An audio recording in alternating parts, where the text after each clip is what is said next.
अस्सलाम वालेकुम स्टूडेंट्स, बिस्मिल्लाहिर्रहमानिर्रहीम। आज का हमारा टॉपिक है शिमला वफ़द 1906, शिमला डेपुटेशन 1906, जो कि पाकिस्तान स्टडीज़ और सिविक्स ह्यूमैनिटीज़ दोनों में पूछे जाने वाला एक टॉपिक है। सेक्शन बी में आता है, ये सेक्शन सी में यूजुअली नहीं आता है, लेकिन इसकी तारीख़ में अहमियत इसलिए है क्योंकि यहाँ से बाकायदा तौर पर मुसलमानों की अमली सियासत का आगाज़ हुआ था। शिमला वफ़द के ज़रिए या शिमला वफ़द के बाद से जो है वो मुसलमान बराह रास्त अमली सियासत में शामिल हुए। उससे पहले मुसलमानों का क्या था कि सर सैयद अहमद ख़ान ने मुसलमानों को सियासत से दूर रखने की या कांग्रेस में शमूलियत से रोका हुआ था, लेकिन अब वक्त गुज़रने के साथ साथ मुसलमानों को ये एहसास हो रहा था, बिलखसूस तक़सीम बंगाल के बाद मुसलमानों को ये रियलाइज़ हुआ कि अब अमलन सियासत से दूर रहना जो है वो उनके लिए नुकसानदेह होगा। और ये मुनासिब वक्त है, ये सबसे मिसाली और आइडियल टाइम है जब उन्हें अपने सियासी मुतालबात और सियासी मफादात के ऊपर गौर व फिक्र करना होगा और अपने सियासी मुतालबात और मफादात को हुकूमत वक्त यानी बरतानिया के सामने पेश करना होगा। अगर हम थोड़ा सा पीछे जाएँ शिमला वक्त से पहले, तो उसका एक बैकग्राउंड छोटा सा आपको दिया हुआ है कि वो कौन से हालात बने जिसमें मुसलमानों ने ये डेपुटेशन जो है वो फॉर्म किया और इसने मीटिंग की। फिर किसके साथ ये हमने देखना है। बरतानिया में 1905 में इंतखाबात मुनक़िद होते हैं और इन इंतखाबात के नतीजे में जो है वो लिबरल पार्टी जो है वो कंजर्वेटिव पार्टी को डिफ़ीट देकर या हरा कर जो है वो हुकूमत में आ जाती है। यानी जो नई हुकूमत बनती है वो लिबरल पार्टी की है और जो कंजर्वेटिव पार्टी या क़दामत पसंद पार्टी जो थी उसको शिकस्त हो जाती है और उनकी हुकूमत ख़त्म हो जाती है। अब जब लिबरल पार्टी की हुकूमत बनती है तो उस वक्त बरतानिया की हुकूमत ये ऐलान करती है कि इंडिया के अंदर जो है वो बहुत जल्द नए कॉन्स्टिट्यूशनल चेंजेस या रिफॉर्म्स जो हैं वो इम्प्लीमेंट किए जाएंगे। यानी हिंदुस्तान के अंदर एक नया आइन या एक नया आइनी मुसव्वदा जो है वो बहुत जल्द उसको इंट्रोड्यूस करवाया जाएगा, मुतारिफ़ करवाया जाएगा और उसको नाफिज किया जाएगा। अब ये जब ऐलान हुआ तो मुसलमानों को लगा कि this is the high time कि उन्हें अपने मुतालबात बरतानिया की हुकूमत के सामने जो है वो पेश करने चाहिए। तक़सीम बंगाल की वजह से भी मुसलमान थोड़े से पुरजोश हो चुके थे या उन्हें लग रहा था कि उनकी भी एक सियासी पोजीशन जो है वो मुस्तहकम हो सकती है अगर वो थोड़ी सी एफ़र्ट्स लगाते हैं। तो जब इस्लाहात के निफाज का मुस्तक़बिल करीब में ऐलान हुआ कि मुस्तक़बिल करीब में जो है वो बरतानिया की हुकूमत बहुत जल्द कुछ आइनी इस्लाहात जो है वो नाफिज करेगी, तो मुसलमान रहनुमाओं ने उस वक्त ये सोचा कि उससे पहले कि कोई आइनी मुसव्वदा फ़ाइनलाइज़ हो या उसकी एक हतमी शक्ल सामने आए, उससे पहले जो है वो बरतानवी हुकूमत से मिलकर मुसलमान जो है वो अपने मफादात या अपनी डिमांड्स या अपने मुतालबात जो है वो बरतानवी हुकूमत को पेश कर सकें। अब इस सिलसिले में मुसलमानों ने किया क्या या कौन कौन से इक़दामात जो हैं वो मुसलमानों ने किए। हम सब जानते हैं कि ये वो टाइम पीरियड था जब सिर्फ़ और सिर्फ एक सियासी जमात जो है वो अमली सियासत में सरगर्म थी और वो थी इंडियन नेशनल कांग्रेस। लेकिन इंडियन नेशनल कांग्रेस के रवैये से एक तो वैसे ही सर सैयद अहमद ख़ान का ये मानना था कि इंडियन नेशनल कांग्रेस जो है वो मुसलमानों के लिए कभी काम नहीं करेगी। दूसरा, फिर तक़सीम बंगाल के बाद जो कि मुसलमानों के लिए एक फ़ायदेमंद तक़सीम थी, वहाँ पर जो कांग्रेस का रद्द अमल था तक़सीम बंगाल को लेकर वो इतना मनफी था, इतना नफ़रत अंगेज़ था कि मुसलमान जो कांग्रेस में शामिल थे वो भी परेशान थे और वो भी हैरान थे कि कांग्रेस इतनी ज़्यादा टिल्टेड कैसे हो सकती है हिंदुओं की तरफ। लिहाजा अब उन्हें ये एहसास हुआ कि कांग्रेस के मुकाबले में या कांग्रेस को छोड़कर उन्हें अपने लिए कुछ ना कुछ सियासी तौर पर जो है वो अपने आप को मुनज़्ज़म करना है। और कांग्रेस का जो मनफी रवैया था वो मुसलमानों के लिए मुसलसल जो है वो तशवीश का बाइस बन रहा था। लिहाजा मुसलमानों के अंदर ये ख़याल पैदा हुआ कि अब उन्हें बहैसियत एक अलग कौम के ख़ुद से जो है वो मैदान सियासत में आना चाहिए। लिहाजा जब ये ऐलान हुआ, लॉर्ड मंटो ने ये ऐलान किया कि बहुत जल्द जो है वो हिंदुस्तान के लिए अलहदा सियासी और आइनी जो है वो इस्लाहात नाफिज की जाएंगी। तो उस वक्त जो अलीगढ़ ट्रस्ट के सेक्रेटरी थे नवाब मोहसिनुल मुल्क, उन्होंने ये तय किया कि انہیں ایک وفد کی صورت میں مسلم رہنماؤں کے ساتھ مل کر جو ہے ایک وفد کی صورت میں وائس رائے سے ملنا چاہیے۔ اچھا، جب لبرل پارٹی حکومت میں آئی تو انہوں نے لارڈ منٹو کو اس وقت وائس رائے آف انڈیا مقرر کیا اور لارڈ مارلے کو جو ہے وہ سیکریٹری اسٹیٹ آف انڈیا یا وزیر ہند جو ہے وہ مقرر کیا۔ تو Lord Minto was the viceroy in 1906 اور لارڈ مارلے جو ہیں وہ سیکریٹری اسٹیٹ آف انڈیا تھے، اور یہی دو اہم عہدے تھے جو انڈین سچویشن کو یا انڈین جو حالات تھے، معاملات تھے، ان کو دیکھتے تھے برطانوی حکومت کے نمائندگان کے طور پر۔ اب جب مسلمانوں نے یہ فیصلہ کر لیا کہ وہ بہت جلد جو ہے وہ وائس رائے ہند سے ملیں گے، وائس رائے ہند یعنی لارڈ منٹو سے ملیں گے، تو نواب محسن الملک نے اس وقت جو علی گڑھ کالج کے پرنسپل تھے مسٹر آرک بولڈ، ان کو لیٹر لکھا اور ان سے یہ ریکویسٹ کی کہ مسلمان رہنما جو ہیں وہ وائس رائے اینڈ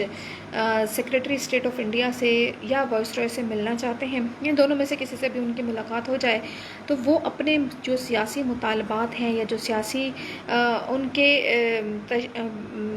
خیالات ہیں وہ اپنے جو ہے وہ وائس رائے کے سامنے رکھنا چاہتے ہیں۔ اب جو مسٹر بولڈ تھے انہوں نے ٹائم لے کر دے دیا۔ اچھا، لارڈ منٹو خود بھی مسلمان رہنماؤں سے ملاقات کے خواہاں تھے، کیونکہ وہ کانگریس سے مل کر کہیں نہ کہیں انہیں یہ احساس ہو گیا تھا کہ کانگریس صرف اور صرف ہندو مفادات کا جو ہے وہ تحفظ کرے گی، لہٰذا لارڈ منٹو نے جو ہے وہ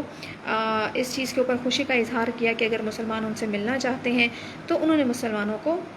جو ہے وہ ٹائم دیا کہ آپ آئیں، ملیں اور اپنے جو بھی آپ کے مطالبات ہیں وہ ہمارے سامنے رکھیں۔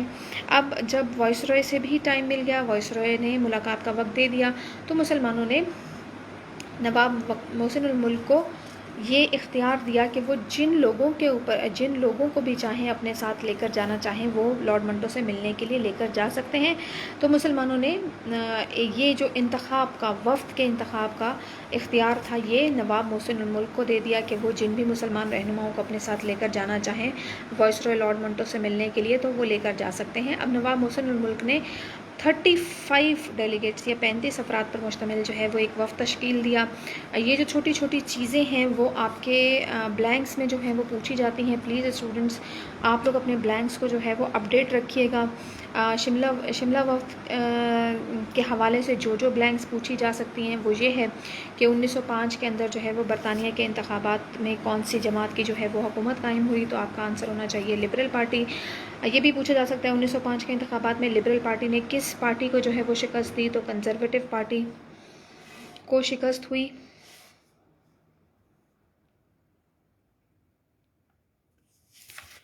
اور کنزرویٹو پارٹی کی شکست کے بعد جو ہے وہ جو آپ سے پوائنٹس پوچھے جا سکتے ہیں وہ یہ ہے کہ وائس رائے آف انڈیا کس کو مقرر کیا گیا، تو لارڈ منٹو کو جو ہے وہ وائس رائے آف انڈیا مقرر کیا گیا، اور لارڈ مارلے کو جو ہے وہ سیکریٹری اسٹیٹ آف انڈیا مقرر کیا گیا۔ یہ بھی آپ سے پوچھا جا سکتا ہے کہ شملہ وفد کتنے افراد پر مشتمل تھا، تو شملہ وفد جو ہے وہ 35 افراد پر مشتمل تھا، اور اس کی سربراہی جو ہے وہ شملہ وفد کی وہ کس نے کی، وہ سر آغا خان نے کی۔ اب یہ وفد کب لارڈ منٹو سے ملا؟ شملہ وفد جو ہے وہ لارڈ منٹو سے کب ملا؟ 1 اکتوبر 1906 یعنی اکتوبر 1 1906 کو جو ہے وہ شملہ میں، جسے اس وقت کا جو ہے وہ موسم گرما کا کیپٹل یا موسم گرما کا دارالحکومت جو ہے وہ مانا جاتا تھا، وہاں پر مسلمان رہنماؤں کی ملاقات جو ہے وہ لارڈ منٹو سے ہوئی۔ اسی لیے چونکہ شملہ کے مقام پر یہ ملاقات ہوئی، اسی لیے اس کو جو ہے وہ شملہ وفد کے نام سے اس واقعے کو جانا جاتا ہے۔ اب 1 اکتوبر 1906 کو شملہ وفد جب لارڈ منٹو سے ملتا ہے، اپنے مطالبات رکھتا ہے، تو یہاں پر یہ بھی ہم نے نکات دیکھنے ہیں کہ وہ کون سے مطالبات تھے جو مسلمانوں نے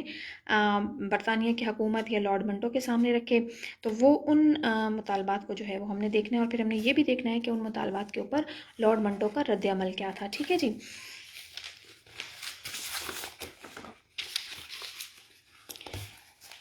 اچھا جی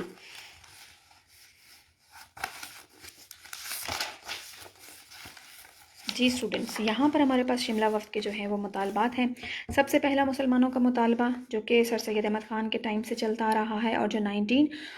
تقریباً 1930 تک مسلمانوں کا سب سے جو प्रीमियर डिमांड पॉलिटिकल डिमांड होती थी वो होती थी सेपरेट इलेक्टोरेट सिस्टम, या जिसे हम कहते हैं जुदागाना तरीका इंतखाब।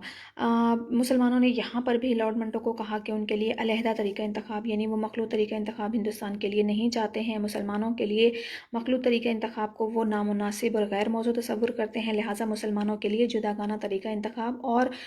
उनके लिए अलग सीट्स और अलग जो हैं वो हल्के मुकर्रर कर दिए जाएँ जहाँ पर सिर्फ़ और सिर्फ मुसलमान जो हैं वो इलेक्शंस में हिस्सा ले सकें।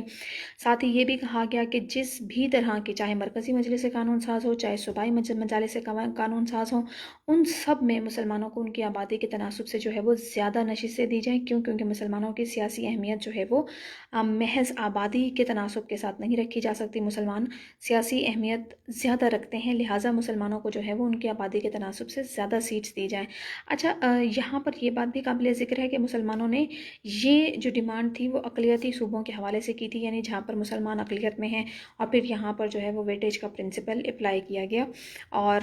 जिन इलाकों में मुसलमान अक़लियत में थे वहाँ उन्हें उनकी आबादी के तनासुब से ज़्यादा सीट्स दी गई, और जहाँ मुसलमानों की आबादी ज़्यादा थी वहाँ पर उनकी आबादी के तनासुब से थोड़ी सी कम सीट्स जो हैं वो मुसलमानों को दी गई। साथ ही शिमला वफ़द ने यह भी कहा कि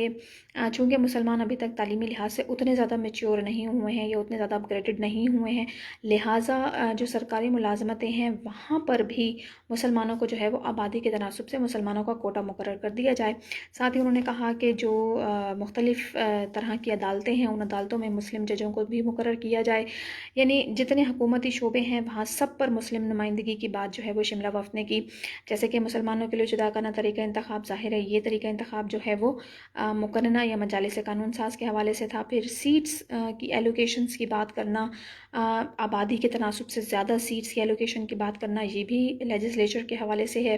फिर ये कहना कि सरकारी मुलाजमतों में मुसलमानों का कोटा मुकर्रर किया जाए आबादी के तनासुब से, तो इस बात का मतलब ये हुआ कि मुसलमान जो हैं वो इंतज़ामिया में भी अपनी नुमाइंदगी जो है वो चाह रहे थे। और फिर अदलिया में भी कहा गया कि मुस्लिम जजेस का तकर्रुर किया जाए। यहाँ पर जो पॉइंट नंबर 5 है वो ये है कि एडमिनिस्ट्रेटिव काउंसिल ऑफ वाइसरॉय, उसमें भी मुसलमानों को जो है वो नुमाइंदगी दी जाए। वाइसरॉय की इंतज़ामी काउंसिल से मुराद ये है कि हर जो भी सरबराह हुकूमत होता है वो अपनी वज़रा की एक टीम बनाता है, जिसे हम काबीना कहते हैं, वज़रा की काउंसिल कहते हैं, वज़रा की टीम कहते हैं, और इसे जो है वो हम पॉलिटिकल लैंग्वेज में कैबिनेट या काबीना भी कहते हैं। ये हुकूमत का आमला हुकूमत का शोबा जो है वो आमला या इंतज़ामिया कहलाती है। तो शिमला वफ़द के लोगों ने कहा, शिमला वफ़द के मुस्लिम रहनुमाओं ने यह मुतालबा भी किया कि मुसलमानों को वाइसरॉय के की जो इंतज़ामी काउंसिल है, यानी जो मुसलमानों को जो है वो वजारतों में भी मुनासिब नुमाइंदगी दी जाए, यानी 1 या 2 वजारतें मुसलमानों को दी जाएँ। या ये यहाँ पर यह बात भी काबिल ज़िक्र है, अभी तक वाइसरॉय के इंतज़ामी काउंसिल्स में ख़ुद हिंदुस्तानियों की नुमाइंदगी भी ना होने के बराबर थी। यानी ऐसा नहीं था कि हिंदू बहुत बड़ी तादाद में वाइसरॉय के इंतज़ामी काउंसिल में शामिल होते और मुसलमानों को शामिल नहीं किया जाता था, ऐसा नहीं था। बल्कि मोस्टली जो वाइसरॉय के इंतज़ामी काउंसिल के अरकान होते थे वो बरतानिया के शहरी या बरतानिया के लॉर्ड्स ही हुआ करते थे, ब्रिटिशर्स ही हुआ करते थे। तो हिंदुस्तानियों की अपनी रिप्रेजेंटेशन इसमें बहुत कम थी। फिर कहा गया कि गेजेटेड और नॉन गेजेटेड मुलाजमतों में भी मुसलमानों का जो है वो आबादी के हिसाब से कोटा रखा जाए, यानी तमाम तर इंतज़ामी जो ओहदेदारान हैं, ऑफिसर्स हैं, वहाँ पर भी मुसलमानों को जो है वो आबादी के तनासुब से कोटा दिया जाए। फिर यह भी कहा गया कि जो बल्दियाती हुकूमती इदारे हैं वहाँ पर भी मुसलमानों की मौसर नुमाइंदगी को यकीनी बनाया जाए, और यूनिवर्सिटी के जो इदारे हैं, इंतज़ामी इदारे, सेनेट और सिंडिकेट, वहाँ पर भी मुसलमानों को जो है वो नुमाइंदगी दी जाए। मुसलमान उस वक्त जिस चीज़ का बहुत ज़्यादा मुतालबा करते थे वो ये था कि किसी भी तरीके से मोहम्मदन एंग्लो ओरिएंटल कॉलेज को जो है वो, या MAO कॉलेज को जो है वो अलीगढ़ में जो वाक़या था उसको जो है वो एक यूनिवर्सिटी बना दिया जाए। तो मुसलमानों ने यहाँ पर भी उस चीज़ का इयादा किया या डिमांड दोबारा रखी कि MAO कॉलेज को जो है वो यूनिवर्सिटी बना दी जाए। अब ये सारे डिमांड्स, ये 8 पॉइंट्स या 8 जो डिमांड्स थी मुसलमानों ने, वो लॉर्ड मंटो के सामने इन 35 लोगों ने, 35 मुस्लिम रहनुमाओं ने रखी। अब उसके ऊपर लॉर्ड मंटो का या अंग्रेज़ हुकूमत का क्या रद्द अमल आया, और फिर उस रद्द अमल के बाद कांग्रेस का रद्द अमल भी हमने देखना है। अच्छा, Britishers were very quite okay and quite relaxed after the presenting the demands of और listening the demands of Muslims of India. तो दे वर क्वाइट ओके कि ठीक है, these all demands are justified and politically can be implemented into the upcoming जो हमारा constitutional reforms package होगा, हम उसमें ये सारी चीज़ें कंसिडर ज़रूर करेंगे। स्पेशली जो मंटो थे, लॉर्ड मंटो, उन्होंने स्पेशल जो मुस्लिम पॉइंट था सेपरेट इलेक्टोरेट सिस्टम का, उसको जो है वो अप्रिशिएट किया और ये अश्योर किया कि हम इन 8 पॉइंट्स में से, इन जो आपने हमें डिमांड्स रखी है हमारे सामने, हम इसमें से जितना भी पॉसिबल होगा हम इन चीज़ों को जो है वो कंसिडर करेंगे आने वाले वक्तों में, जब हम नया आइनी मुसव्वदा जो है वो इंट्रोड्यूस करवाएंगे। और उन्होंने कहा कि बिलखसूस आपको जुदागाना तरीका इंतखाब के हवाले से जो है वो किसी तरह की प्रॉब्लम्स फेस नहीं करनी पड़ेंगी, या इसको हम स्पेशल कंसिडर करेंगे। और ये ऐसा हुआ भी। 1909 की जब हम आगे चलकर मंटो मार्ले रिफॉर्म्स पढ़ेंगे तो हम ये देखेंगे कि मंटो मार्ले रिफॉर्म्स में मुसलमानों का जो जुदागाना इंतखाब का तरीक़ाकार था उसको तस्लीम किया गया, मुतालबे को, और जुदागाना तरीक़ा इंतखाब मुसलमानों के लिए अप्लाई किया गया। अब लॉर्ड मंटो के पॉजिटिव रिस्पांस के बाद और शिमला वफ़द की कामयाबी के बाद ये एक अलार्मिंग कंडीशन थी, सबसे ज़्यादा अलार्मिंग कंडीशन थी कांग्रेस के लिए, क्योंकि कांग्रेस का ये दावा था कि वो हिंदुस्तान के तमाम कौमियतों की जो है वो नुमाइंदा जमात है, और वही जो है वो मुसलमानों और हिंदुओं और दीगर तमाम कौमियतों की नुमाइंदगी का जो है वो इख्तियार रखती है। लेकिन मुसलमानों के लिए जो मुतालबात या सेट ऑफ डिमांड्स थे वो मुस्लिम रहनुमाओं ने ख़ुद पेश किए, कांग्रेस ने ये पेश नहीं किए। और कांग्रेस ने इन तमाम मुतालबात, बिलखसूस जुदागाना तरीका इंतखाब और जो कोटा सिस्टम था या मुसलमानों के लिए कोटा इनटू द मुख्तलिफ जो गवर्नमेंट के कैडर्स थे, उसमें मुस्लिम कोटे की जो बात थी वो कांग्रेस ने सख्ती के साथ जो है उसको नापसंद किया, या उसको जो है वो अपनी नापसंदीदगी का इजहार जो है उन्होंने इस हवाले से किया और कहा कि मुसलमानों को इस तरीके से हिंदुस्तानी होते हुए इस तरीके से अपने अलहदा मुतालबात जो है वो बतौर मुसलमान नहीं रखने चाहिए थे, बल्कि हिंदुस्तान में रहने वाला शख्स चाहे वो हिंदू मज़हब का है चाहे वो इस्लाम का पैरोकार है, उसको बतौर हिंदुस्तानी ही बरतानवी हुकूमत के सामने जो है वो अपने मुतालबात रखने चाहिए, और हमें अलग अलग होकर बरतानवी हुकूमत के सामने जो है वो अपने मुतालबात रखने की ज़रूरत नहीं है। लिहाजा कांग्रेस ही वो जमात है जो हिंदुस्तान के तमाम कौमियतों के मुतालबात जो है वो बरतानवी हुकूमत के सामने रख सकती है। बहरहाल in the end Shimla deputation या शिमला वफ़द जो था वो कामयाबी के साथ जो है उन्होंने अपने डिमांड्स मुस्लिम लीडर्स ने रखे लॉर्ड मंटो के सामने, और लॉर्ड मंटो ने भी जो है वो बहुत मस्बत रिस्पॉन्स दिया, और 1909 की जो इस्लाहात आई उसमें मुसलमानों का जो जुदागाना तरीक़ा इंतखाब का मुतालबा था उसको पूरा किया गया। और ये शिमला वफ़द की ज़ाहिर एक बहुत बड़ी कामयाबी थी कि तारीख़ में पहली बार बरतानवी हुकूमत ने किसी मुस्लिम डिमांड को जो है वो कंसिडर किया, और मुस्लिम जो डिमांड थी उसको एक पॉजिटिव रिस्पांस दिया 1909 में। इसी से ही कनेक्टेड, यानी अक्टूबर में मुस्लिम रहनुमा जो हैं वो मिलते हैं शिमला में लॉर्ड मंटो से, और 1906 में ही, दिसंबर 1906 में ही जो है वो मुसलमानों की पहली सियासी जमात कायम होती है जिसका नाम था ऑल इंडिया मुस्लिम लीग। दिसंबर 1906 में जो है वो ऑल इंडिया मुस्लिम लीग कायम होती है मोहम्मदन एजुकेशनल कॉन्फ्रेंस के प्लेटफॉर्म से, और ये हमारा अगला टॉपिक होगा। इंशाल्लाह we will continue it into the next class, into the next video. हम अब अपनी अगली वीडियो में जो है वो ऑल इंडिया मुस्लिम लीग का क़याम देखेंगे, उसके मकासद देखेंगे। तो ये बहुत सारे इसमें से जो हैं वो आपके ब्लैंक्स जो हैं वो बहुत ज़्यादा बनेंगे, तो प्लीज़ आप अपने ब्लैंक्स को जो है वो अपडेट रखिएगा। कुछ ब्लैंक्स मैंने आपको ऑलरेडी बता दी हैं, कुछ और जो है वो इसमें से आप लोग बना सकते हैं। इंशाल्लाह फिर अगली क्लास में जो है वो हम मुस्लिम लीग का क़याम, मुस्लिम लीग के मकासद, मुस्लिम लीग की अहमियत और मुस्लिम लीग के तब्दील शुदा मकासद जो हैं वो सब देखेंगे। Till then Allah Hafiz from my side and wish you all the luck. Thank you so much. Allah Hafiz.